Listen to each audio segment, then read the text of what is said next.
ज्ञानदेव जनाजी पांढरे बाबांना आपल्यातून जाऊन 1 वर्ष पूर्ण झालं। त्यांच्या श्राद्धानिमित्त या ठिकाणी प्रवचन करण्याचा योग आला। ज्यांच्यामुळे या ठिकाणी प्रवचन करण्याचा योग मला मिळाला असे आमच्या कुटुंबावरती नितांत प्रेम करणारे गोविंद मामा बाचकर असतील, त्यांचे देखील मनापासून आभार मानते। त्याचप्रमाणे काकांच्या मागे काही दुःखांकित परिवार देखील आहे।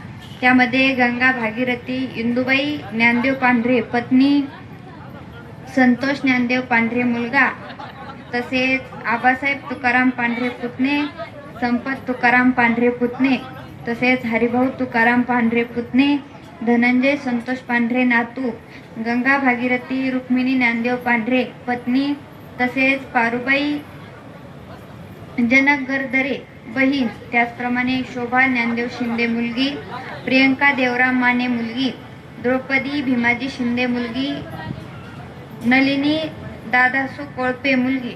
हा जो काही दुःखांकित परिवार आहे, या परिवाराला दुःखातून सावरण्याची शक्ती बुद्धी भगवंताने देव अशीच ईश्वर चरणी प्रार्थना करते व गुरुवाऱ्यांच्या चरणी, आईवडिलांच्या चरणी, भगवान पंढरीशी पांडुरंग परमात्म्याच्या चरणी नतमस्तक होऊन प्रवचन रूपी सेवेला सुरुवात करतो। आता या ठिकाणी आपण श्राद्धाने